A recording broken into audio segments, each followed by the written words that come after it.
What's up? How's it going? It's a little after 4.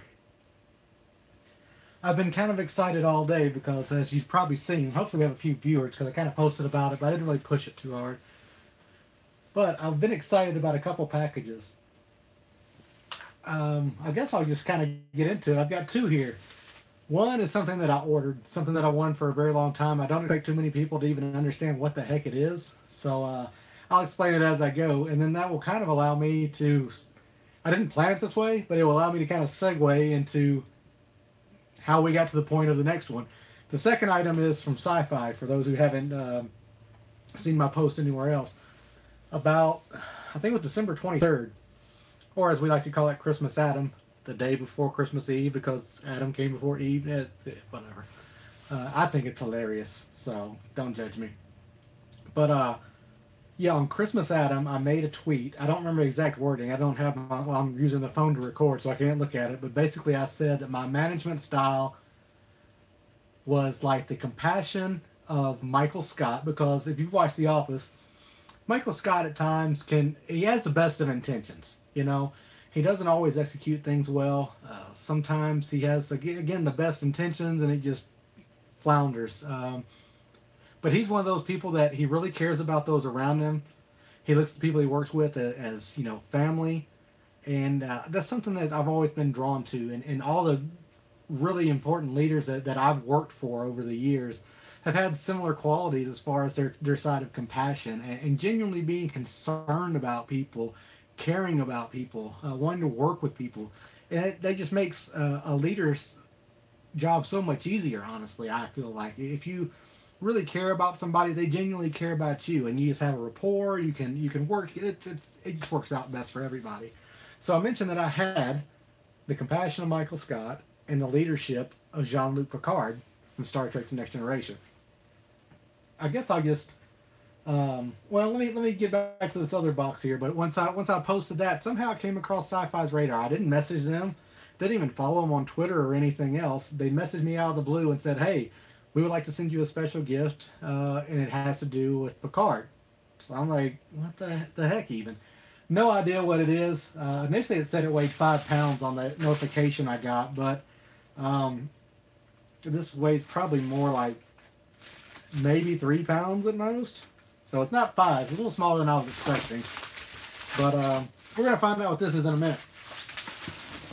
We'll get started with the first thing that I ordered. Those of you who have been around a while will know I was in the Air Force. I was a command post controller. And it was a job I really, really loved. Really, really loved. And it kind of has to do with some of the stuff I do now. I think I had to get back into. I told myself I'd never be around the command post world again. And I'm not. But in the civilian side, I wanted to get more involved with things and similar type work. So that's what I'm doing now. But after I got out in November 2012. So it's been several years now. But there was always one item in the command post that I really, really liked, and most people didn't. And I don't expect most of you to even know what this is, but we're going to open it. And some of you who are, if you're watching this, before I even say it, if you know me well enough, you might know what I'm about to pull out of this box. So, let me go ahead and start opening it here. This is a bit of old school. And by old school, I mean the technology easily predates me. Old 1 Charlie 3s, as we like to call ourselves, or 274s.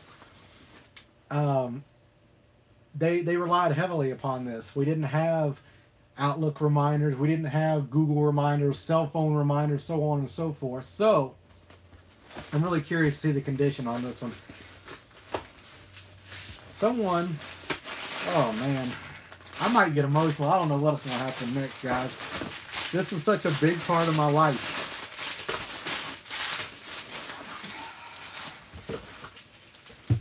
Okie dokie. Oh, excuse me, I think I just kicked the camera there.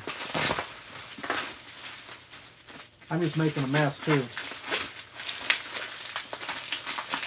Guys, you know how you don't know how excited I am right now. You have no clue how excited I am right now. You're probably gonna be completely underwhelmed. It's more of a memory and nostalgia thing.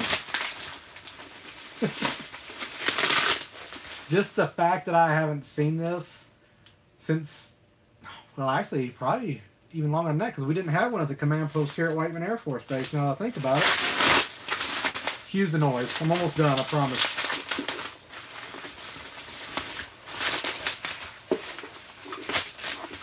Alright. It is in need of some repair, I do know that, but... Wow. It's a James Remindo timer. Okay? Like I said, most of you have no clue what this even is. Years and years ago, especially hotels, they got a lot of use in the hotel industry. It's a 24-hour clock. What they would do was you can set individual settings and alarms for different times throughout the night, day, whatever.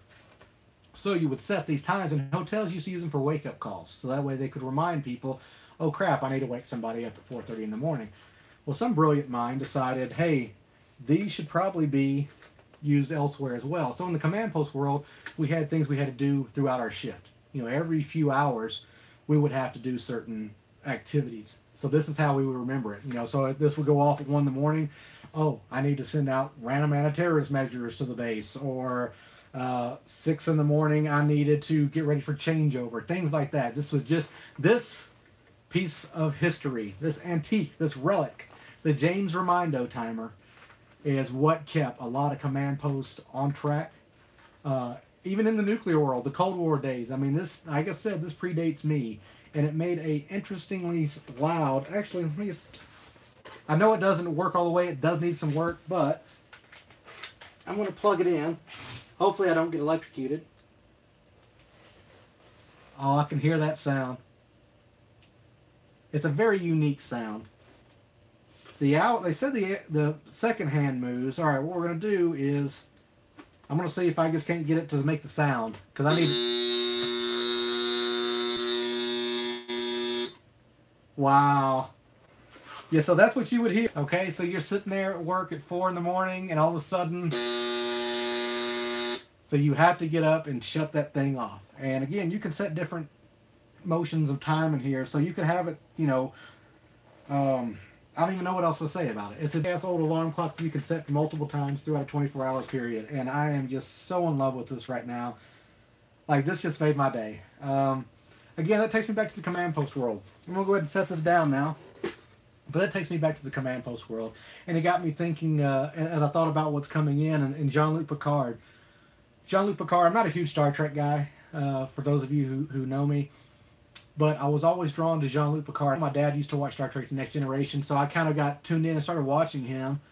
But as I got older and started seeing more and more things and watching some of the episodes again, I really grew to Jean-Luc Picard's style. First, he's bald, which is, thanks for bringing sexy bald men back. I credit Patrick Stewart, Jean-Luc Picard, and Jason Statham pretty hard for making bald sexy again. So, thank you. But yeah, watching Picard, just the way he interacted with people, his care, his concern, his compassion, he would stick his neck out there for his people, ride or die, you know. He was going to try to do what's right no matter what. He also had this interesting habit, and it was based on the uniforms that they were given. They kind of fit weird. So whenever on the show he would get up, he would need to adjust a bit because of the way things sat. You know, and that was a wardrobe malfunction from my understanding, and not something he initially designed for that character. So, if you really look back on my Air Force time, for those of you who worked those console nights with me and days, there was a lot of times you would see this when I stood up. That was completely based off of watching Jean-Luc Picard. And I didn't even realize that I did that trait of, you know, kind of readjusting myself until years later. But I always did look to him, especially as I became a supervisor and non-commissioned officer in the Air Force. I looked to his leadership, and I know it seems kind of funny to do that, but I felt like there was a lot that I could really draw from, and it's served me well so far. So, again, I just dropped something. I have no idea what this is, but Sci-Fi contacted me, said they wanted to send me something, so we're going to see what this is, I guess. Yeah, I don't know. It's kind of a rectangular shape. I honestly have no clue at all. So you're going to find out as I do. Actually, I'm not going to play here. I'm trying to... open up this package.